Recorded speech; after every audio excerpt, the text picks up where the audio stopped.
100కు పైగా దీర్ఘకాలిక సమస్యలకు ఎటువంటి ఆపరేషన్ దుష్ప్రభావాలు లేకుండా హోమియోపతి చికిత్స.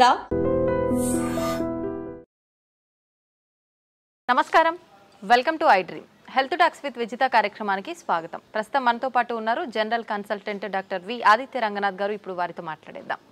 నమస్తే అండి. నమస్తే అండి. అయితే చాలా మందిలో కాళ్ళు చేతులు తిమ్మిర్లు రావటము, నరాల బలహీనత అని చెప్తూ ఉంటారు. నిజంగా ఇటువంటి సమస్యకు ఏదైనా మనం ఇంట్లోనే చేసుకునే రెమెడీస్ ఏదైనా ఉన్నాయా ఈ సమస్యని సాల్వ్ చేసుకోవడం కోసం? ఖచ్చితంగా ఉన్నాయి. అంటే మనకి దేవుడు ఇచ్చిన మెడిసిన్ అంతా కూడా మన కిచెన్లోనే ఉందన్నట్టు మనకి అవైలబుల్ చాలా ఉన్నాయి. మోరోవర్ అంటే మీరు ఇప్పుడు అడిగారు లైక్ నరాల బలహీనత గురించి అడిగారు కదా. ఇంకొకటి చాలామందికి డయాబెటీస్ ఉంది అనుకోండి. డయాబెటిక్ న్యూరోపతి అంటాం. అంటే నర్వ్స్ డ్యామేజ్ అయిపోవడం వల్ల కొంతమందికి అరికాలలో బాగా మంటలుగా ఉంటాయి, తిమ్మిర్లు ఉంటాయి, చురుకు చురుకు పొడిచినట్టు, జివ్వమని లాగినట్టు, ఈవెన్ చేతుల్లో కూడా అరచేతుల్లో కూడా.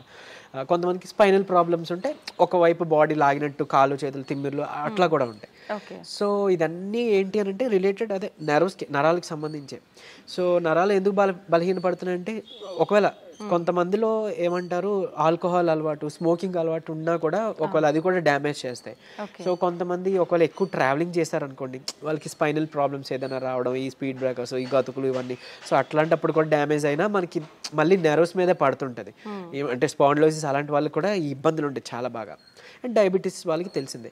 సో మెయిన్గా మనం అంటే దానికి మళ్ళీ మనం డ్రగ్స్ వాడతాం. నైట్ టైం ఒక ట్యాబ్లెట్ వేసుకోండి అని చెప్తారు, కొంచెం ఈ తిమ్మిర్లు తగ్గడానికి వాటికి. అండ్ మళ్ళీ దాని నుంచి కూడా కొన్ని సైడ్ ఎఫెక్ట్స్ ఉండనే ఉన్నాయి. సో వాటి నుంచి బయటపడడానికి మన ఇంట్లోనే చేసుకోవడానికి నిజంగా బాగా పనిచేసే ఉన్నాయి. నేను చెప్తాను, ఈ పద్ధతులు మీరు పాటించండి, ఖచ్చితంగా తగ్గుతుంది. సో ఫస్ట్ థింగ్ మెయిన్గా ముందు రిలీవింగ్ చెప్పాలంటే మన పెయిన్ తిమ్మిరో వచ్చింది రిలీవ్ చేసుకోవడానికి ఏంటో చెప్పి తర్వాత మనం డైట్లో కూడా. సో ఏం చేయొచ్చానంటే ఒక 2 పాత్రలు తీసుకోండి, 2 కంటైనర్స్ తీసుకొని ఒక దాంట్లో గోరువెచ్చని నీళ్ళు వేయండి, కల్లుప్పు కలపండి. లేదు అంటే నార్మల్ సాల్ట్ అయినా ఓకే, బట్ కల్లుప్పు అయితే బెస్ట్. ఇంకొక దాంట్లో నార్మల్ వాటర్, మామూలు చల్లనీళ్ళు తీసుకోండి. సో అరికాళ్ళు అయినా కానీ లేదా అరిచేతులు అయినా కానీ మీరు ఏదైతే మీకు భాగం ఇబ్బందిగా ఉందో దాన్ని చల్లనీటిలో ఒక 3 minutes పెట్టాలి. ఐ మీన్ నార్మల్ వాటర్లో 3 minutes అయిపోయిన తర్వాత టైం చూసుకొని దాన్ని తీసి వెంటనే ఈ గోరువెచ్చని నీటిలో మళ్ళీ ముంచాలి 3 minutes. మళ్ళీ సేమ్ చల్లనీటిలో 3 minutes, వేడి నీటిలో ఐ మీన్ గోరువెచ్చని నీటిలో 3 minutes. అయిపోయింది. 4 times కదా. ఇలా మార్నింగ్ అండ్ ఈవినింగ్ ఆర్ లేదా నైట్ చేసుకోండి. ఇది అంతా చేయడానికి మహా అయితే 20 నిమిషాలు పడుతుంది, లేదా 15 నిమిషాలు పడుతుంది, లేదా 12 నిమిషాలు, అంతే కదా, 4-3.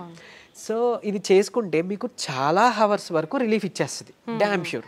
సరే ఫస్ట్ డేనే ఒకవేళ రిలీఫ్ రాకపోయినా కొంతమందికి సెకండ్ డే థర్డ్ డే వస్తుంది, కొంతమందికి ఫస్ట్ డేనే రిలీఫ్ ఇచ్చేస్తుంది. ఇకపోతే మనం నెర్వ్స్ని ఏదైతే డ్యామేజ్ అయ్యో ఆ నెర్వ్స్ని మళ్ళీ మనం రీగెయిన్ చేసుకోవాలి కదా, ఆ నెర్వ్స్ని మనం స్ట్రెంథన్ చేసుకోవాలి కదా. అలా బాగా పనిచేసేది ఏదైనా ఉంది అని అంటే నువ్వులు ది బెస్ట్.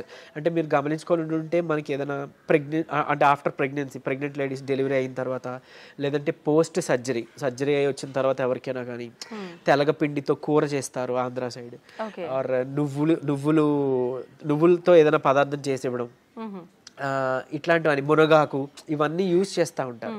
సో ఏంటి అని అంటే అవి ఇన్స్టెంట్గా ఎనర్జీ తీసుకురావడానికి, నరాలకి సత్తువు తీసుకురావడానికి హెల్ప్ అనమాట. సో మీరు నువ్వుల్ని ఎలా తీసుకోవచ్చు అని అంటే తెల్ల నువ్వులే, కడిగిన నువ్వులు, తెల్ల నువ్వులు తీసుకోవచ్చు. నల్ల నువ్వులు అంటే కొంచెం వెయిట్ చేస్తుంది అంటారు కొంతమందికి. తెల్ల నువ్వులు మీరు డైలీ ఒక మనిషికి 3 చెంచాలు లిమిట్ అన్నట్టు, అట్లీస్ట్ 3 చెంచాలు తీసుకోవాలి. మీరు దాన్ని పౌడర్ చేసి ఏదైనా మిక్స్ చేసి దాంట్లో తీసుకున్నా ఓకే, తినే దాంట్లోనో లేకపోతే ఏదైనా తాగే దాంట్లో. లేదు నమిలి తినేస్తామంటే డైరెక్ట్గా నమిలి తినొచ్చు, చక్కగా మంచిదే. తర్వాత మీరు దాంతో మన ఏమంటారు బెల్లం కలిపి నువ్వులుండ లేదా చిమ్మిలి చేసుకుంటాం, అట్లా దంచి చేసుకున్నా పర్వాలేదు, ఏదో రూపంలో ఇది తీసుకోవచ్చు. తెలగపిండి అవైలబుల్ ఉంది, తెలగపిండి కూర చేసుకుంటాం, లేదా తెలగపిండితో ఒడియాలు చేస్తుంటారు. సో అట్లా తీసుకోవచ్చు. తర్వాత ఇంకొకటి ఏంటి అని అంటే మునగాకు చాలా బాగా పనిచేస్తుంది. మునగాకు పప్పు కలిపి చేసుకుంటాం కదా, దాంట్లో ఖచ్చితంగా మీరు నెయ్యి కలపాలి, నెయ్యి కలిపి తీరాలి. నెయ్యి కలిపితేనే అందులో ఉండే పోషకాలు, న్యూట్రియంట్స్ మన ఒంటికి పడతాయి, అప్పుడు మనకి హెల్ప్ఫుల్ అన్నట్లు. సరే డైలీ మనం కర్రీ వండుకోలేం కదా అనే వాళ్ళకి ది బెస్ట్ ఏంటంటే మునగాకు పొడి రూపంలో చేసుకోవడమే. మనం ఎండబెట్టేసుకుంటాం, ఒక 4 రోజుల తర్వాత దాన్ని మనం పౌడర్ చేసుకుంటాం. మజ్జిగలో కానీ 1 చెంచా, లేదంటే నీటిలో కానీ ఒక చెంచా మునగాకు పౌడర్ కలుపుకోవచ్చు. లేదంటే మొదటి ముద్దకే మనం మునగాకు పౌడర్ కలిపి చక్కగా నెయ్యి వేసుకొని ఒక 2 చెంచాల కలిపి తీసుకోవచ్చు. ఇవన్నీ కూడా మనకి నరాలకి తర్వాత బోన్స్కి స్ట్రెంత్ ఇస్తాయి. ఇవన్నీ కూడా అంటే మెయిన్గా ఇవన్నీ నరాలు సత్తువకి తీసుకురావడానికి ది బెస్ట్ అన్నమాట. అండ్ ఇంకోటి ఒకవేళ ఎక్స్టర్నల్గా అంటే మనకి పెయిన్స్ ఉన్నాయి, నెర్వ్ పెయిన్స్ ఉన్నాయి, ఎక్స్టర్నల్గా మనం దాన్ని రిలీవ్ అవ్వాలి అని అంటే ఏం లేదు, ఇప్పుడు మనం లవంగాలు ఉంటాయి కదండి, లవంగాలు ఒక 2, 3, 4 తీసుకొని కొబ్బరి నూనెలోనో లేదంటే నువ్వుల నూనెలు ఇంకా బాగా పనిచేస్తాయి. నువ్వుల నూనెలో వేసి మనం బాగా కొంచెం లైట్గా అంటే లైట్ లో ఫ్లేమ్లో మరిగించేసి దాన్ని ఎక్స్టర్నల్గా మనం అప్లై చేసుకోవచ్చు. లేదు అని అంటే నువ్వుల నూనె కానీ కొబ్బరి నూనె కానీ, నువ్వుల నూనె ది బెస్ట్ అండి. మనకి నరాలకి సంబంధించిన ఏమైనా ఇబ్బంది ఉంటుంటే నువ్వుల నూనె తీసుకొని ఒక 4 చుక్కలు రాత్రిపూట పడుకునేటప్పుడు బొడ్లో వేసుకోండి. ఆయిల్ నావలింగ్ అంటాం. సో బొడ్లో వేసుకొని జస్ట్ ఒక 2 minutes అలా మసాజ్ చేసి మీరు పడుకుపోవచ్చు. సో బాడీలో ఉన్న నర్వ్స్ అన్నీ కూడా రిలాక్సింగ్ అవుతాయి అనమాట. ఆ పెయిన్స్ వాటివన్నీ తగ్గించి మీకు నిద్ర బాగా పడుతుంది. అండ్ ఎక్స్టర్నల్గా పెయిన్స్ ఎక్కడైనా ఉంటే ఇదే నువ్వుల నూనెలో కొంచెం కర్పూరం బిళ్ళ మనం హారతికి వాడేది, ఆ కర్పూరం ఒక 2 బిళ్ళల్ని మనం పొడిలా చేసేసి వేసేసి కలిపేసి చక్కగా రాసుకోండి. ఎక్కడైనా కానీ పెయిన్స్ ఎక్కడైనా రాసి మసాజ్ చేసుకోవచ్చు. నువ్వుల నూనె దొరకకపోతే కొబ్బరి నూనె ఇలా చేసుకుంటే ఎక్స్టర్నల్గా పెయిన్స్ రిలీవ్ అవుతాయి. ఇంటర్నల్గా ఈ డైట్తో మనకి నరాలు సత్తు బాగా పెరుగుతుంది అనమాట. అంత బాగా యూజ్ అవుతుంది ఇది. ఓకే. సో అలానే మనం స్పాండిలోసిస్ ఉన్న వాళ్ళు కానీ స్పైన్ ప్రాబ్లమ్స్ ఉన్న వాళ్ళలో కూడా ఈ నరాలు లాగినట్టు జిమ్ అన్నట్టు అని మాట్లాడుకున్నాం కదా. అంటే కొంతమందికి ఒక సైడ్ ఉంటుంది పాపం, కొంతమందికి 2 సైడ్ కూడా ఉంటుంది. సో అయితే ఇక్కడ ఒక చిన్న టిప్ ఏంటి అని అంటే అలాంటి వాళ్ళకి అంటే చిన్న ఎగ్జైట్ అంటే బాడీలో ఒక చిన్నది ఏదైనా స్టిమ్యులస్ వచ్చినా కూడా వాళ్ళకి కరెంట్ షాక్లా అనిపిస్తుంటుంది అనమాట. సో అలాంటి వాళ్ళకి వాటర్ తాగే పద్ధతి ఒకటి ఉంది. సో ఏం చేస్తారు అంటే మామూలుగా మనకి దాహం వేసినప్పుడు యూజువల్లీ మనం అలా పైకెత్తేసి గట్టగట్ట తాగేస్తాం కదా. నార్మల్గానే అది కరెక్ట్ పద్ధతి కాదు, మనకి తెలియదు కాబట్టి మనం అలా తాగేస్తున్నాం. కూర్చొని నిదానంగా జస్ట్ ఎక్కడో అక్కడ చైర్ ఆర్ సమ్వేర్ ఎక్కడో అక్కడ కూర్చొని ఏమంటారు సిప్ బై సిప్ అంటే కొంచెం మనం వాటర్ వేసుకొని అది బాగా నమిలి అంటే మనం ఏమంటాం వాటర్ నములుతూ ఉంటాం కదా, అలా నెమ్మదిగా సిప్ బై సిప్ తాగితే కనుక మన బాడీలో వాటర్ కరెక్ట్గా అబ్జర్బ్ అవుతుంది. అనవసరంగా ఊరికి యూరిన్ ద్వారా పోకుండా కరెక్ట్గా కణాల్లోకి అబ్జర్బ్ అవుతుంది అన్నట్టు. ఈ ఇబ్బంది ఉన్న వాళ్ళు అది చేశారనుకోండి, వాళ్ళకి సడన్గా స్టిమ్యులస్ అలా ఏం జరగకుండా చాలా వరకు పెయిన్ అనేది తగ్గుముఖం పడుతుంది.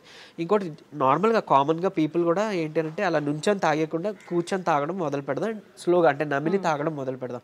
దీనివల్ల ఏంటి అని అంటే ఇప్పుడు యూజువల్లీ మనం ఎక్కువ తాగామనుకోండి వాటర్, బాడీకి కావాల్సినంత కన్నా ఎక్సెస్ ఏదైతే మిగిలిపోయిందో అది త్రూ యూరిన్ బయటికి పోతుంది. అండ్ మోర్ ఓవర్ సరే ఓన్లీ వాటరే పోతుందా అంటే పెద్ద మనం బాధపడాల్సిన పని లేదు. బట్ కాకపోతే మన ఎలక్ట్రోలైట్స్ ఏవైతే బాడీలో ఉన్నాయో అవి కూడా పోతాయి యూరిన్ ద్వారా. సో అందుకని మనకి నీరసం వస్తుంది, బీపీ లో అయిపోయినట్టు అనిపిస్తుంది. సో ఇట్లాంటి ఇబ్బందులు ఉన్నాయి. సో ఏదైనా అతివృష్టి అనావృష్టి అంటారు కదా, మంచిది కాదు అని అన్నట్లు.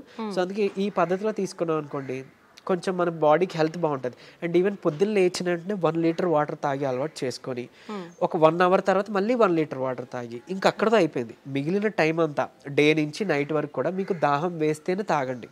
ఒక గ్లాస్ వాటర్ ఎంతో, ఎక్కువ తాగాల్సిన పని లేదు. అంటే ఎక్కువ వాటర్ తాగితే మనకి మంచిదని విన్నాం కదా, ఆ ఎక్కువ తాగేది ఇలా తాగమని, అంతేగాని తాగిన ప్రతిసారి ఎక్కువ తాగడం అది మంచి పద్ధతి కాదు. దాదాపు 4 నుంచి 5 లీటర్లు తాగాలి అంటుంటారు కదా సార్. అలా ఏం లేదండి, అంటే 3.5 లీటర్ 4 లీటర్ సరిపోతుంది. మన ఈ పద్ధతిలో తాగితే అంతే వస్తుంది.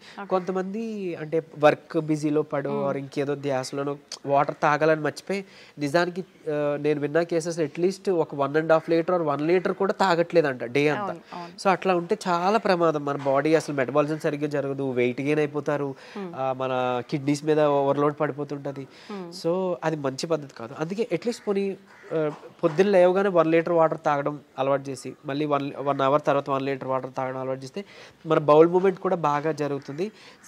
ఏమంటారు టాక్సిన్స్ అన్నీ కూడా మన మలం ద్వారానే పోవాలి. మన గట్ క్లియర్ అయిపోయింది అనుకోండి, మన కాలన్ మన గట్ క్లియర్ అయింది అనుకోండి, అందులోంచి ఆల్మోస్ట్ 90% ఆఫ్ టాక్సిన్స్ పోతాయి. అక్కడే 95% ఆఫ్ రోగాలు పోతాయి, దోషాలన్నీ పోతాయి. సో అది క్లియర్ చేసుకోలేకపోతున్నాం కాబట్టి ఇబ్బందులు అన్నీ వస్తాయి. సో ఈ పద్ధతి పాటిస్తే ఓవరాల్ అంతా బాగుంటుందండి. ఓకే, థ్యాంక్ యూ అండి, థ్యాంక్ యూ వెరీ మచ్.